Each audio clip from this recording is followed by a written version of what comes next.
Stacy and her boyfriend Tommy loved going on long rides at night on his motorcycle. Tommy would choose new paths and roads for them to travel, while Stacy enjoyed the sights. She loved the feeling of holding tightly onto her boyfriend as the wind would rush up against them. Tonight, they were speeding through a road she had never seen before. As the ride continued, the lights from the city slowly faded more and more into the background. But that was fine with Stacy, since it made it easier to see the stars. But most of all, she thought it just made the mood more romantic. But without any warning, Stacy felt the bike slow down. Not knowing the reason why, she asked Tommy what was going on. But instead of getting an answer, he simply just directed a spotlight towards a tree that was a little farther away from the road. Stacy, still confused, took a closer look at what Tommy could possibly be trying to show her. She attempted to ask her question again.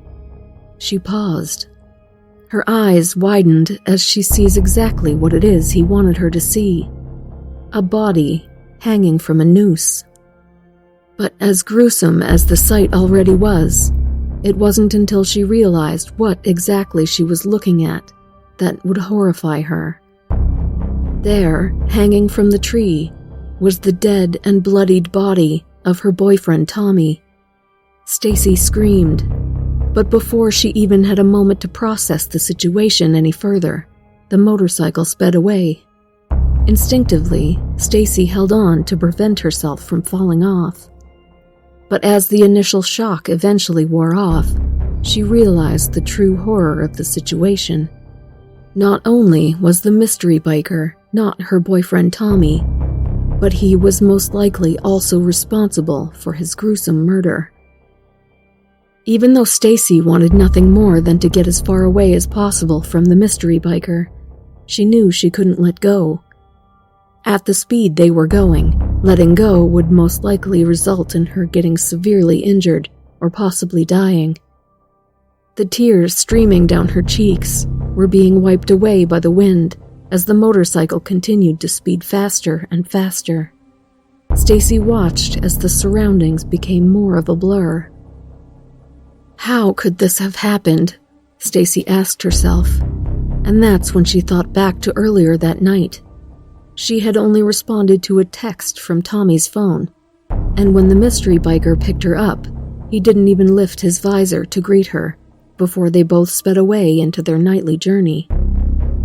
He may have had Tommy's motorcycle and gear, but there was something strange about the way he was acting, Stacy recollected. How could I have been so stupid, she asked herself. Even though she wanted to grieve for Tommy, she knew now wasn't the time. She was currently in an unimaginable predicament. Even though she was frightened beyond belief due to the fact that she was currently holding on to a maniac, she knew letting go was suicide. The lights from the city soon disappeared into the background as the mystery biker drove the motorcycle deeper towards an unknown destination. But just when Stacy didn't think it could get any worse, the mystery biker's head started to slowly twist around.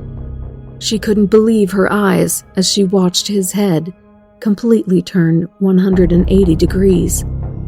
The mystery biker's head was now directly looking at her. It was at that moment that Stacy, completely overwhelmed with fear, decided to let go. But just as she did, the mystery biker grabbed both of her hands to prevent her from escaping. He then pulls her body against his. Stacy screams. She squirms and kicks in an attempt to break free, but it's no use. The mystery biker is too strong. An already horrific situation has just turned into a living nightmare. Not only is Stacy in the grasp of some unknown monster, but the motorcycle is now going at full speed without anybody controlling the handles. Scared out of her mind, Stacy screams and pleads for her life. It's at that moment that the mystery driver uses one of his hands to slowly lift his visor. Stacy wants to look away, but her eyes are transfixed on what is right in front of her. Under the helmet, just a couple of inches away from her face, is the ghastly sight of something that looks to be not of this world smiling back at her. The motorcycle speeds into the darkness as Stacy's blood-curdling scream fills the night air.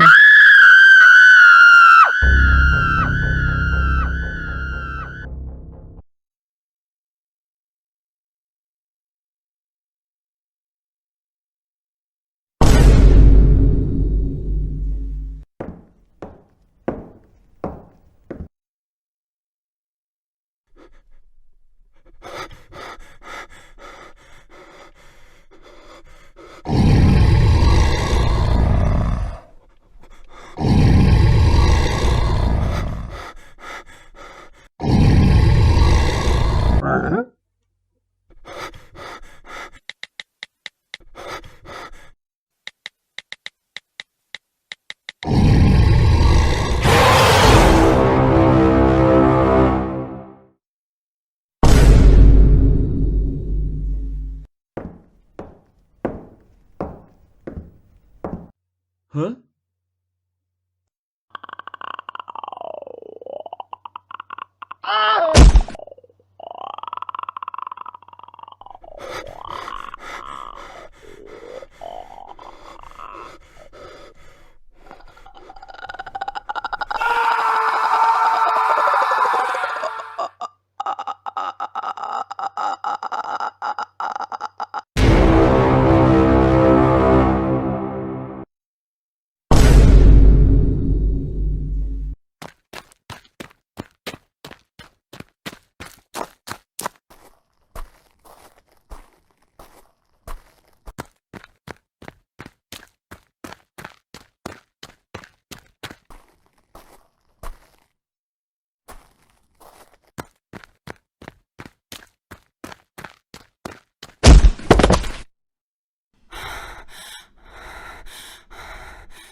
Who is here?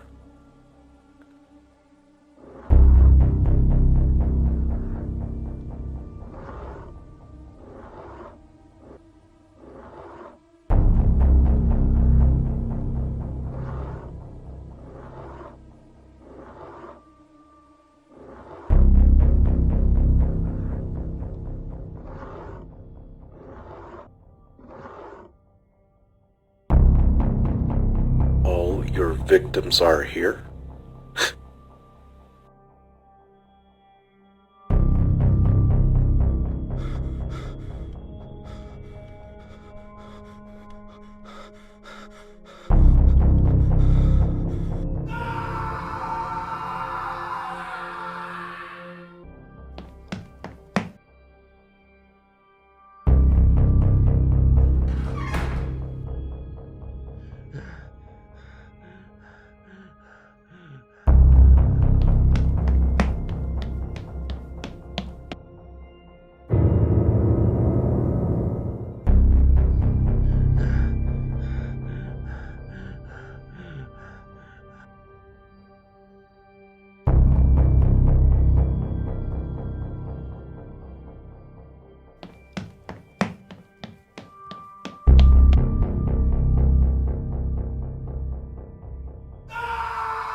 Sam sat by the fireplace, drinking his cup of coffee.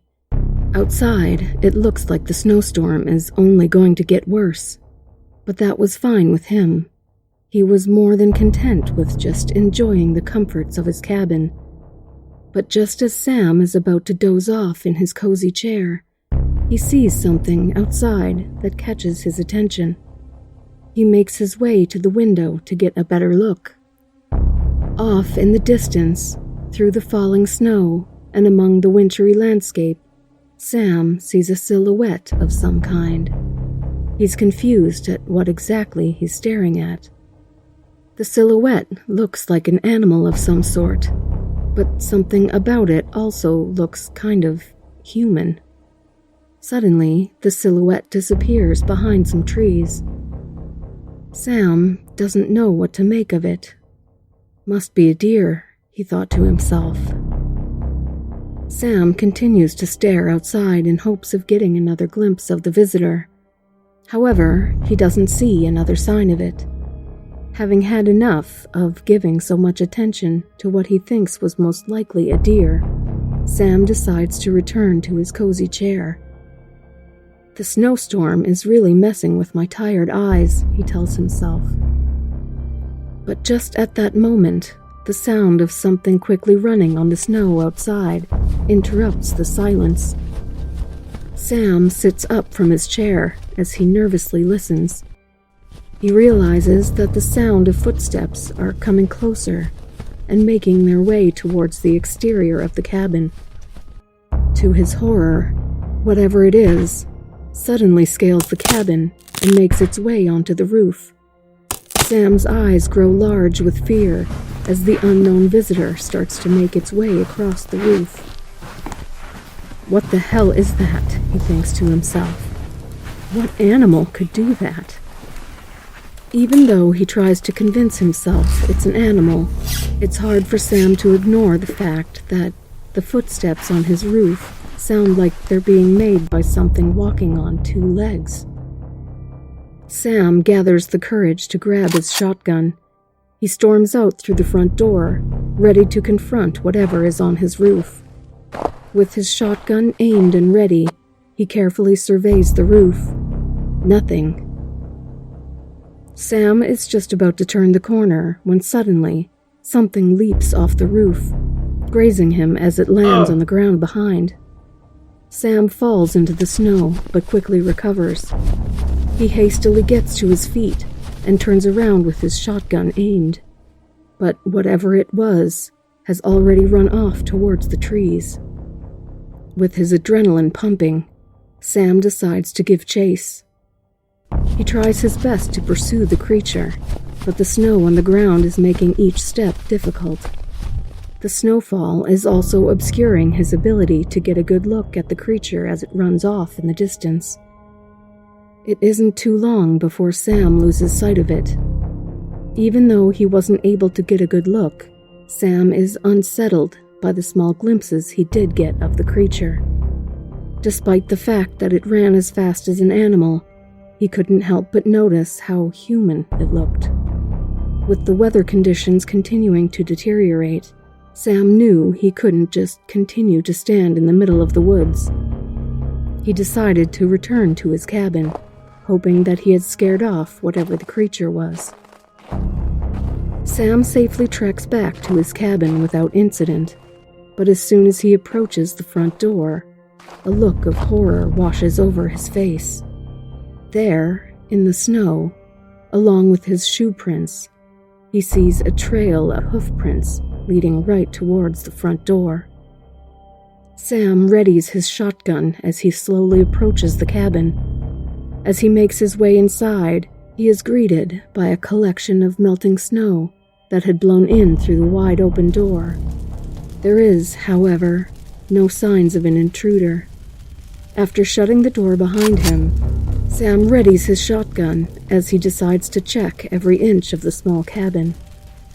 However, despite an intensive inspection of the cabin, he doesn't find a trace of anything. No animal or human. Nothing. As confused as he is, Sam is also relieved. After being sure that the place is free of any intruder, Sam is able to calm down. He quickly then makes sure that every window and door in the cabin is locked. Shortly after, he returns to his chair. Whatever it was must have just finally ran off, Sam thinks, trying to convince himself. But just in case it hasn't, Sam has made sure that his trusty shotgun is nearby. With his nerves starting to settle, Sam's eyes begin to grow more and more tired. Eventually, he falls asleep right in his comfy chair. It's a peaceful scene inside the cabin as the snow outside continues to fall. And just at that moment, the demon slowly emerges from within the fire.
On a bright and sunny day, Michael took his son to the zoo.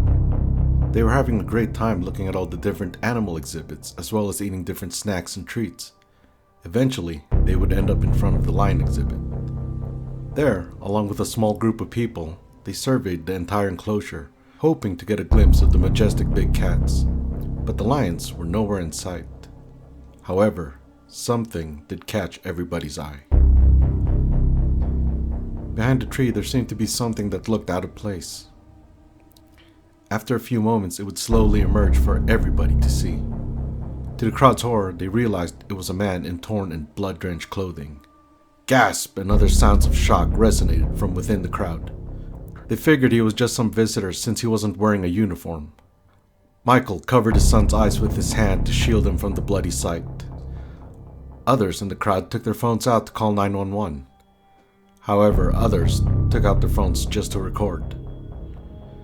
But as horrific as the man looked, he had a peculiar smile on his face.